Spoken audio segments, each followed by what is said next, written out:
YouTube fandom community, Franz Ferdinand fans, random people on the internet. My name is Giggens, and we are here today to talk about Franz Ferdinand's brand new album, Always Ascending, released on Domino Records on February 9th, 2018. So, as of making this video, this is probably one of the most recent albums I've ever reviewed, but I'm a big Franz Ferdinand fan. I've loved them since their first album came out many moons ago, and they have shifted and evolved over the years.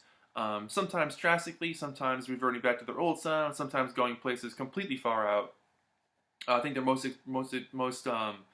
crazy, I guess you could say, album would be something like Tonight, because they venture off into a whole bunch of different textures and sounds on that album. And then their last album, 2013's Right Thoughts, Right Words, Right Action came out. And for me, that album had a lot of their old sound, but mixed in with a slightly new feel. And I think it worked extremely well. At the time, that was one of my favorite albums by them. I still love it a lot. Um, and then Franz Ferdinand as a whole has been pretty quiet since, but they've been doing other projects. They did an album with Sparks, which I think is pretty cool, and a handful of other things too. They've been busy in this time. In 2016, Nick McCarthy left the band. One of the original members of the group who, songwriting, singing, all that kind of stuff, he left the band. He wanted to focus more on his family and doing some side projects, and you can't blame him, and I wasn't surprised. Like, even going as far back as like 2008, 2009, I remember reading things and watching interviews with these guys where they were basically saying, like, we don't know what else we can do with this band. Like, they were kind of like hitting edges here already where they were like, you know what, we might need to take a break or slow down or like figure out what our next move is. So to hear that he was going to leave the band, just to take a hiatus, I think he'll be back at some point. But to hear that he left was not a big shock to me. I finally got to see them live for the first time last year, and they were absolutely fantastic. So they have two new guys in the band, Dino and Jamie, and so they lost one, gained two, and the new version of the group worked extremely well. I loved how they sounded live. It was cool having a guy in keyboards all the time. It was good having the extra guitar there, so there wasn't a drop in one instrument at the time. It was the whole group, big full sound, worked really well. But I love these guys. I think they're super talented. I think their songwriting is cool. I think they're sharp, acerbic kind of musicality really sticks apart from other bands. And what more can I say? They're just a great group. And that show was so fun. So seeing them in person was great. But so I was really excited for this album to come out because they played a bunch of those new songs. They played like 4 or 5 new tracks. They played Huck and Jim, Always Ascending, Paper Cages, and they played something else too. Maybe that was it. That may have been it. So anyways, I was really interested to hear what this new album was going to be like because I enjoyed those songs, hearing them live. So the build-up for this album was pretty big, especially having lost an original member and gaining 2 new ones. There was some hype around this album. There still is hype around this album because it's brand new, but so I was interested in picking it up. After giving it a lot of listens here, it's not my favorite Franz Ferdinand album because while I do appreciate that they're exploring new territory and it's keeping them fresh and they're going to sound a little different because one of their members is gone and they've got 2 new guys in the band, there's a lot of like back and forth that's going to happen with making music. There's something missing from this album, and I think it might be Nick, but I also could just be reading into that a little too deeply. But for me, there's something a little bit lacking in this album. Overall, it's not terrible, but there's an element that for me, I kept wanting to hear and it wasn't there. So with that said, let's jump into this thing. So the first track, Always Ascending, is a really great song. I absolutely love this song. It's their lead-off single, and it literally feels like something is constantly ascending. I love the big, like, angelic piano, the really cool, sweeping, grand vocal line in the beginning, and then it jumps into sounding like a Franz Ferdinand song. You got that jumpy guitar, you got the hi-hat play, you got the bouncy drums, and the really good bass. Classic Franz kind of setup. And also with these lines like, wake me up or talk to me, like that's a classic Franz Ferdinand line. It's happened throughout a lot of their songs and their careers, so it's kind of like their one of their calling cards, for lack of a better term. But yeah, really enjoyed this song a lot, and I like where it goes musically. It hits a couple of different peaks that they haven't experimented with before, especially with having the new guys on vocals, and I think especially with what they bring to the table musically. changes their dynamic a little bit, and it works very well for this song in particular. So I like that a lot. The whole, put your ladder down bit gets repeated by the end again, which is how the song opens. And I like that, call to the beginning of the song, coming back kind of thing. Works really well. Next track on here, Lazy Boy. For me, this is like, it's got a bit of that classic Franz feel, but it's also kind of a lazy sounding song. I'm trying to figure this one out because it's got, lyrically, it doesn't really break a whole lot of new ground, but it definitely sticks in your head, and it's a fun song musically. It's kind of a wandering intro, but then when that like guitar riff comes in, it brings everything all together. And the word lazy must be said 1,000 times in this track, which I think is funny, and not so lazy in that respect. But I kind of like the lax feel on this one. I like the kind of chill vibe on this one. I'm trying to figure out the story a little bit more as I delve into this deeper, but it kind of reminds me of something that could have been on the Tonight album. I could see it being from that era. So, that's that. Paper Cages is the next song, track 3 on here. I like the cool bouncy piano on this thing. The bass and drum groove are really thick and dense. Alex's voice in this song I think is really cool and playful. And the fuzzy tinged synth on this thing adds a hook. So I mean, you need a hook.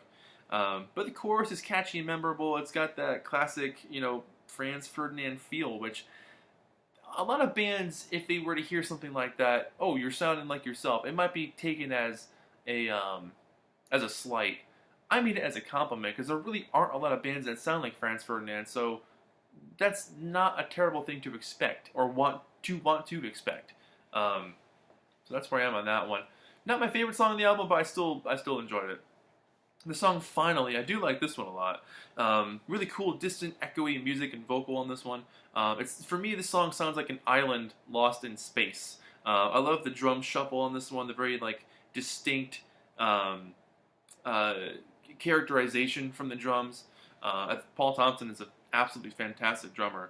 But this whole song has like almost like a ghostly vibe going on throughout the whole thing, which is pretty cool. But I like the start and stop breaks. The vocal work near the end is really fun. Just an exciting track, which is really cool.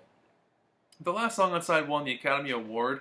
This song, I keep going back and forth on if I like it or not. It's got a really weird, almost off-putting melody. Lyrically, I'm also trying to figure this song out too, because it's got some pretty dark lyrics where they repeat the line, "Show me the body," over and over again, and, I'm trying to figure out how deep this song is going, like what form of media they might be talking about. Alex's voice on this song, though, is very deep and controlled, and it almost comes across as like slightly world-weary or even like a little bit blasé at points. The chorus is a really strange, happy, sad combination of chords. Very hard to describe how that chorus feels. Just unsettling, I guess would be the best word, or disassociated.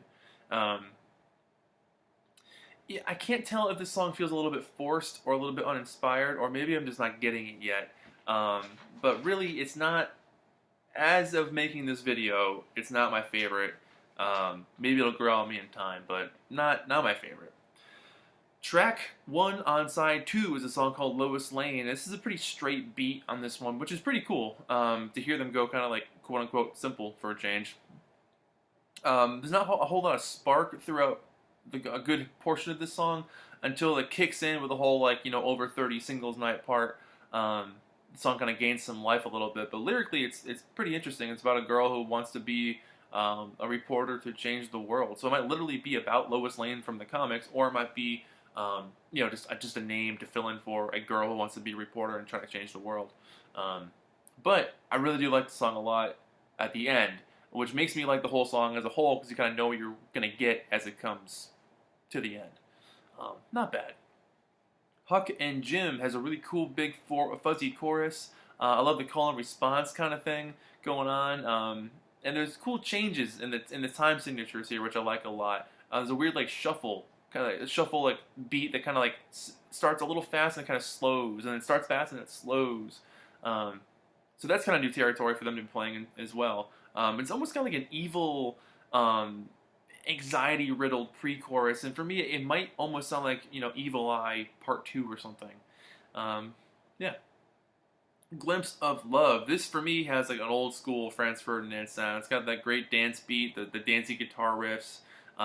Doesn't really strike a whole lot of new ground musically, but I do love the interlocking vocal lines a lot on this one.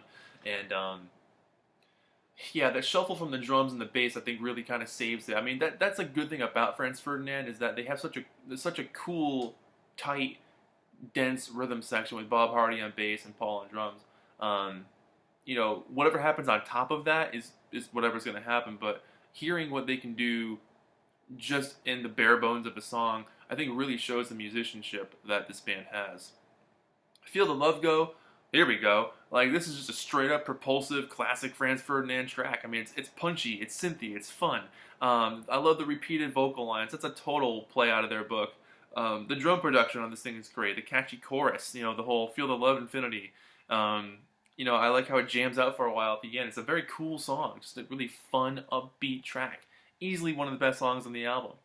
And then the last song on here, Slow Don't Kill Me Slow, is kind of like a ballad waltz, if you will. And it's certainly dark in its themes. And I do like how it goes on and on at the end. It kind of like plays on for a little while. I think to reinstate the fact that the lyrics might be kind of on the darker side or about maybe a negative subject, and then that music emphasizes that feeling that maybe things aren't going to change, or, you know, the whole slow, don't kill me slow, you know, so the music is going on and on, maybe it's going on slowly, maybe it's, I'm trying to figure out the subject matter of this song, really. So, there's a lot of mystery for me on this album, and that's kind of what's left me a little bit miffed about it. It's instantly, when I first heard it the first few times, it was instantly not one of my favorite Franz Ferdinand albums, and I still don't think it is, but I feel like it's a grower. I don't think it's a shower. I don't think right off the bat you're supposed to be like, yeah, I love this thing. I think the more you play it, and the more you kind of dig into it, I think it's going to open itself up to a lot more of how to appreciate it better. And I can definitely get behind that. I love albums that do that, because that means you can grow with them over the years and get to experience them in new lights and in new ways over time, instead of just having everything be put to your attention right up front, right off the bat. You've got something to look forward to for a long time. And I think this album is one of those albums for me, because I instantly wasn't super feeling it. The first couple of times I heard it, I thought it was boring, I thought it was kind of slow, I just wasn't getting it. But the more I played it, and the more I like studied the lyrics and sat down with it and really tried to figure out what they were trying to do, especially having two new guys in the band and missing one of the key elements of the band, I think, with Nick. It's opened up a lot more doors for me as I've been enjoying it. So, again, as of right now, while I'm making this video, not my favorite Franz Ferdinand album, but I do think it's got a good long life in front of it where I'm going to really enjoy it for years to come as I figure out more and more about this album. So, with that said, I'm going to give it like a 7 out of 10. You know, there's some really strong songs on here that I do love instantly, like Always Ascending, Feel the Love Go, and Finally. Glimpse of Love I like a lot. Huck and Jim I think is cool. I do like Lazy Boy a lot. So like half the album I could like really get behind is like right off the bat, love it. But a lot of it I think will grow. But the album itself, the vinyl anyway, has a lot going on for it on the inside. You've got your download card. You've got your pink vinyl, which I think is fantastic. It's got like a pink marbly vinyl, which looks super, super cool. Let's put that off to the side there. And then you've got a really nice booklet, which is cool, with all the lyrics and some nice pictures of them. I'm not going to open up every single page, but so you got the lyrics and some pictures, which is pretty cool. Super high glossy material there. And then it comes with a poster of the album cover, which if I can get out, I'll show you. Gonna open this up. So this picture, it's a two-sided poster. So this is the back cover of the album, and then this is the front cover of the album. So it's a pretty good sized poster. So you get a lot in the package, which I think is nice. So like, you know, it's pressed on 145 gram vinyl, which I think is funny. No one does that. Yeah, overall, I think it's a grower, not a shower, and I'm happy about that, because that means I'm gonna learn to love it as the years go by. So for right now, I'm giving it a 7 out of 10. Some great tracks. I think there's some interesting songwriting on here. I think there's a lot to be delved into further and further as I go. Maybe I'm making this review a little early, but I kind of wanted to talk about it because I'm excited about it, and Franz Ferdinand is one of my favorite bands, and you know, who knows where they're going to go from here? Who knows what the next album's going to sound like, or when it will come out at this point, because their albums get spaced out years apart from each other. So, you know, by the time the next one comes out, I might have fully appreciated this one by that point. So, my name is Giggens. This has been Album Reviews with Franz Ferdinand, always and always and always ascending. And that's it. I'll see you guys in the next video, and thank you for watching, and I'm excited to hear what you guys have to say about Franz Ferdinand's new album. So, that's it. Bye-bye.